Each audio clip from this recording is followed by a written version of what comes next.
Hey everybody, Rex Snider here, one of the newest voices of WNST. As I've been telling you for the past few weeks, I have a new show starting on Sunday, September 9th. It's the Sunday Morning Blitz, heard only on WNST from 10 to 12 each and every Sunday. We're breaking down Ravens and other NFL action, and you can only hear it on the station and never stop talking sports.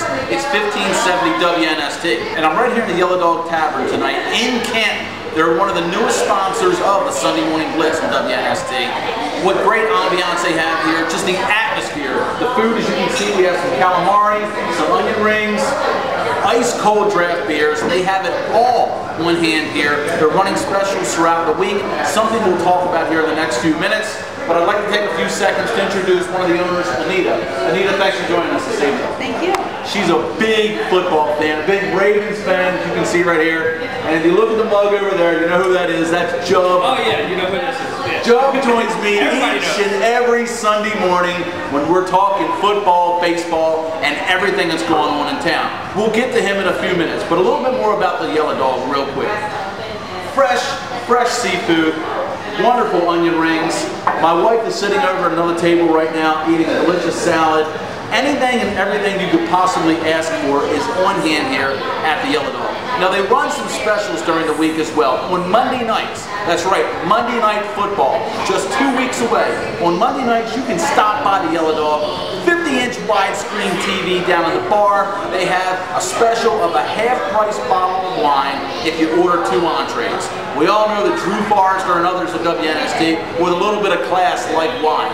Well, this is the place to go in Baltimore if you want to drink some wine and watch Monday Night Football. At the same time, they have a variation of beers, both on tap, icy cold bottles, anything you could possibly ask for. That's not all you got at the Yellow Dog.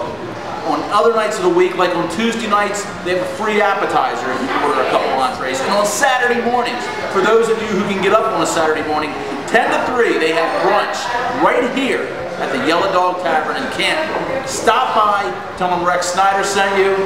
We'll have all kinds of fun with it. Now we're going to talk a little bit of sports. When I first started talking to Anita here at the Yellow Dog about football, she told me 2 things. She likes teams that are purple, the Vikings and the Ravens, because she's from Minnesota. So tell me, Ravens, 2007. What do you think? Good season? Bad season? What? Good season. You're damn right it's going to be a good season. Look at this team. Stacked. Willis McGahee, the receiver core. You got Mark Clayton. You got Demetrius Williams. You got Steve McNair under center. What more could you possibly ask for, right? You pumped up about this season? And Ray Lewis doing his thing. Anita is a big fan. You got to stop by the Yellow Dog and see her. And of course, you got to wear your Ravens purple or your Minnesota Vikings purple. You can still say that it's Ravens purple. Come here to the Yellow Dog, South Potomac Street in Canton. It's NFL season and it's live.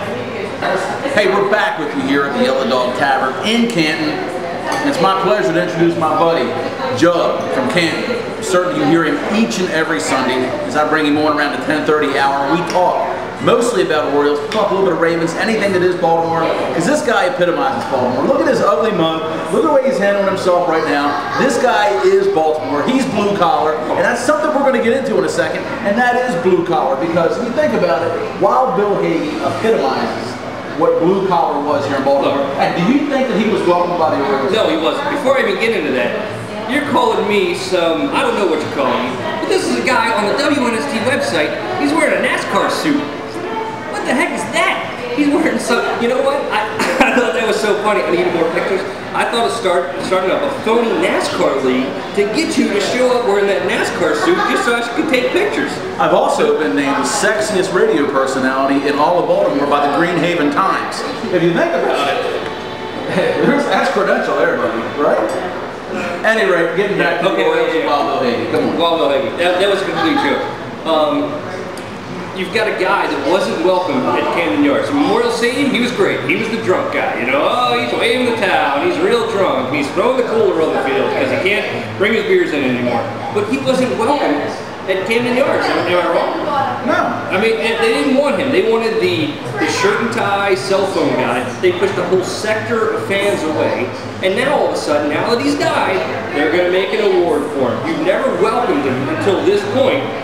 But now that he's dead, because it's a PR move, you're going to go ahead and make some award for them. They should have did this 5 years ago. And if you think about this, they're saying the Wild Bill Hagee Award is going to be given each and every year. It's going to coincide with the Orioles Hall of Fame inductions. They're going to give it to a deserving fan. Does that mean that each and every year a fan who's basically towed the company line over the past 10 years where they've been losing is going to get the award? Does that mean a fan that has never talked critically of the team is going to get the award? Like I said on the air yesterday morning, how about the Nestors and the Drews and the Rex Sniders and the Mark Suchins out there and the Jubbs and everybody else who has loved this team for an entire lifetime? But think about it. We've been critical of them. So does that mean that we're not eligible for the award? What do you think? No, you're not eligible for the award. I mean, that doesn't make any sense at all. I mean, you know, that's we love the team. We're passionate. We support it. I support this team. I'm passionate about this team. I've done everything. I meet the criteria. It's a PR move. It's a PR move. That's all it is. It's a PR move, bunch of crap. Okay. So, you know, they're not going to have you or Nestor. BJ Surhoff, Orioles Hall of Famer? No, it's a joke. Not a chance. Not a chance of BJ Surhoff as an Orioles Hall of Famer. He was an average player, silly. Nothing more. Oh, give that big bite. Right. Give it a big bite. While we're finishing up our burgers, Jubb and I are talking about the 2007 Baltimore Ravens. Better yet, the 2008 Baltimore Ravens, because we're going to need a second string quarterback next year. Yeah. And both of us, once again, are agreeing on a subject, and something that a lot of you are not going to like. Kyle Bowler is the second best quarterback on this team, bar none. And I think they try to bring him back next year. What do you think, bro? He might be the best backup in the league. I don't know. I mean, you go through all the other backups. Look at him. Who's out there? Who do you want to come in as our backup? Who's going to be willing to come here and sit for a couple years, knowing that you got Troy Smith in the wings, McNair maybe has a year or two. Granted, I don't think Bowler would say, yeah, I'll be back for 2 years. That's not going to happen. But who do you bring in? Next year, you've got a serious situation. McNair's a year older. And Troy Smith is going to be unproven. He can't go to NFL Europe anymore. That's the fun. So where's he going to get his reps? You're going to be very vulnerable in 2008. Kyle Bowler is a serviceable #2 quarterback on any NFL team. Yes. He takes a beating here in Baltimore. He's the favorite target for the disgruntled fans. But the fact of the matter is, the guy is a decent backup quarterback. He's not a starter. He's not starter caliber. But if you look at the other NFL teams, I think he'd be a good #2 on any of those teams. Trust me, if he were available a few weeks ago, he'd be in New England instead of Vinny Testaverde. Quite possibly, and I think Atlanta wouldn't mind having him right now either. With right now, well, they got Joey Harrington and what Shockley. Is that right? Am I right there? I don't know. And former Super Bowl champion Chris Redman. Oh yeah, well yeah, that's right. So it's Chris Redman, a guy that Bowler's beat out. Chris Redman can't throw past 15. Kyle Bowler beat out Chris Redman in his rookie season. And Kyle Bowler was throwing with his left hand that year and still beat out Chris Redman. Good point. And he threw it over his back and he threw it to a goalpost. I'm telling you, it's unanimous. Jubb and I said so. You got to listen to us. Sunday mornings, starting September 9th.